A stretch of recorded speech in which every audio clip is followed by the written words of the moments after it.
Hey everyone. So a couple days ago, I put up a video on the ending of Stella by Starlight. Wow, it's already been a long week. And shockingly for me, Chuck Israels commented on the video. Now, I know Chuck in that I studied with him at Temple University, but for those of you who don't know who Chuck Israels is, Chuck Israels is, first off, a wonderful human being, really great human being, and phenomenal jazz bassist, arranger, composer. Chuck came and taught a year at Temple when I was, I believe, in my junior year, so it's probably like around 1991. Don't hold me to that though. Somewhere around there, 90, 91.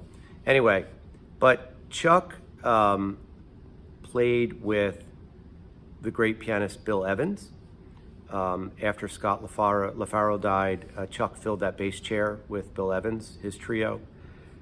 Chuck played on an album with John Coltrane called Coltrane Time. I mean, his discography is immense.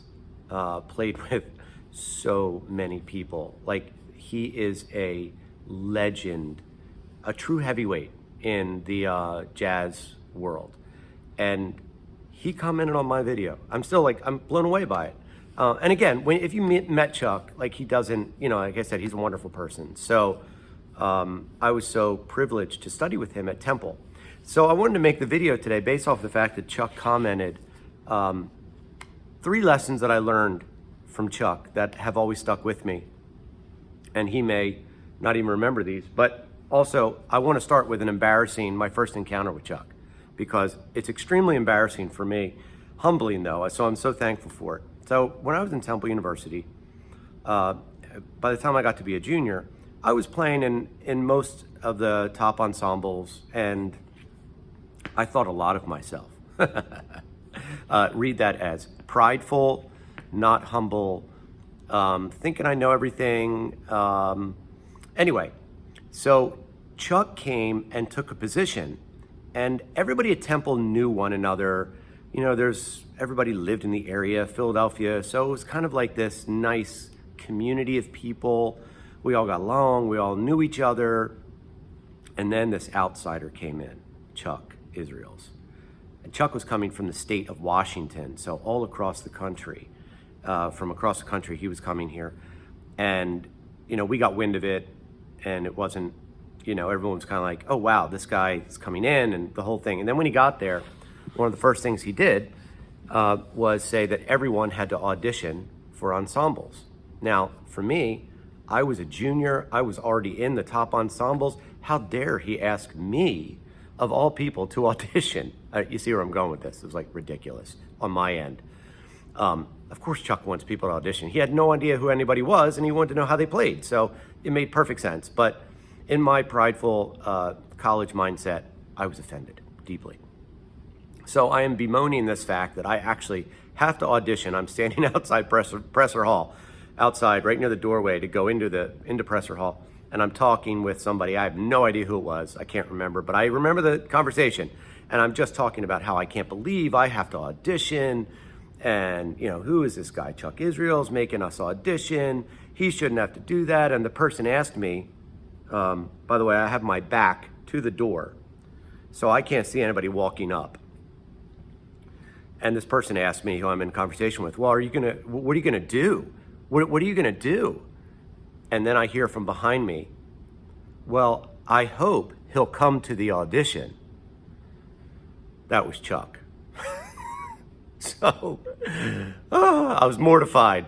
There's Chuck Israels behind me. That's my first encounter. And I'm thinking, oh man, like, now he thinks I'm this complete jerk, which I was, by the way. So if he thought that, he would have had the right impression. So of course I covered it up. Yes, I'm coming to that audition. Hi, I'm Jerry DeLoach, and, you know, nice to meet you, and the whole thing. Anyway, what an idiot I was. So after being in his ensembles and spending a year with him, I learned so much from him. He was such a great teacher. So here are a couple lessons that Chuck taught. when he was directing his ensemble, he really had kind of like singular focus. And that was, it wasn't necessarily notes, right? He just assumed that you would play the notes. His big idea and the big focus was rhythm and time. Did it feel good? Did it feel good in your body?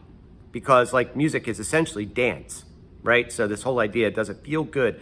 And he asked us this question: what are the three most important elements in music?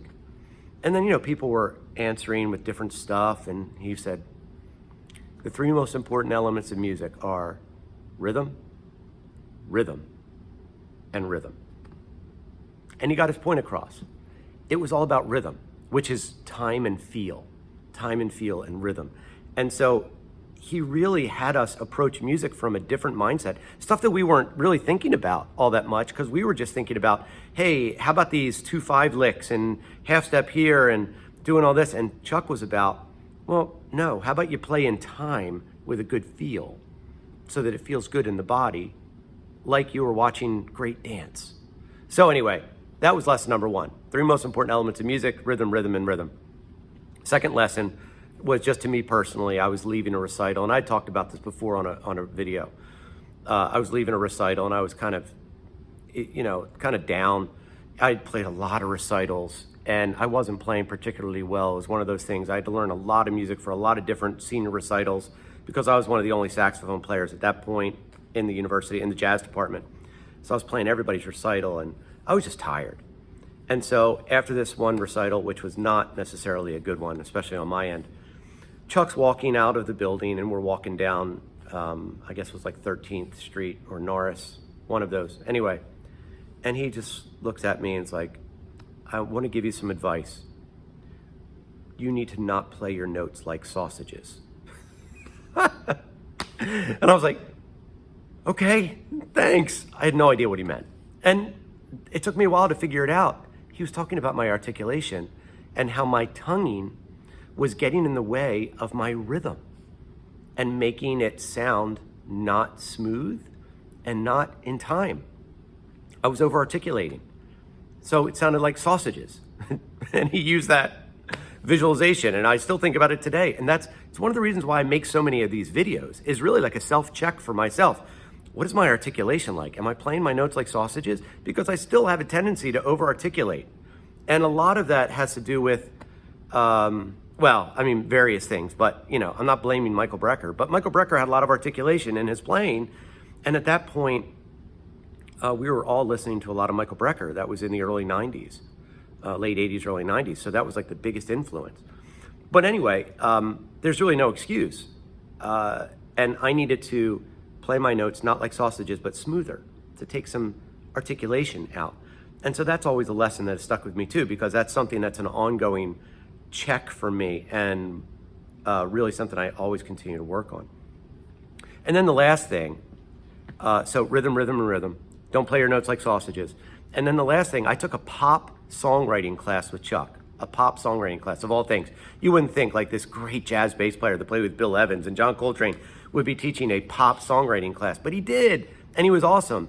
And a little known fact about Chuck, anybody that's a Paul Simon fan, Chuck Israels has his name mentioned in the credits in a thank you, because Paul Simon studied songwriting with Chuck. And that album's still crazy after all these years. The one that Michael Brecker plays an amazing solo on. But that whole album, Chuck was working with Paul Simon during that time, and he got a credit, a thank you, on that album cover. So Chuck knows what he was talking about. So his big idea was, in that pop songwriting class, when you're writing a B section, so you have your A section, when you go to a B section, have something in the B section that harkens back to the A section, so that the listener can hold on to it. It's something common that they've already heard. You don't want your B section to be something completely different. I mean, that was his advice. It wasn't a hard and fast rule, but something I really thought about, like, oh, that makes sense. Having something in your B section to tie into the A section to make it more cohesive. And that was a big deal. But those are like three lessons that stuck with me.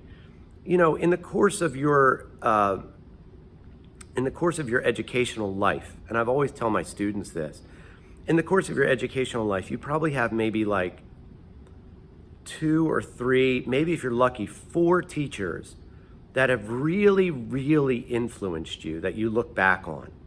And Chuck was definitely one of those teachers for me. And the amazing thing is, it was only 1 year that I had with him. And the whole year wasn't great, by the way. There was some, it was a tumultuous year for Chuck, specifically in Philadelphia. It wasn't all, roses and kittens at Temple. It was tough for him. The students made it tough for him. Some of the administration, it may have been like a little bit of weirdness in there for him as well, but I learned so much. So great teachers overcome situations and just can really get to it, get to the root of actual teaching. And he did that. And so I'm so thankful for that. So, thanks, Chuck. If you ever watch this, you had more of an impact on me than you'll probably ever realize. And not just me, by the way, there's a ton of us that you impacted in a positive way in that 1 year at Temple University. So thank you. So 3 lessons learned from Chuck Israels. All right. I hope you all have a great day. And I'm going to be back with some other educational videos. I'm going to do some stuff, some Larry McKenna stuff soon. So look out for that, and I'll see you soon.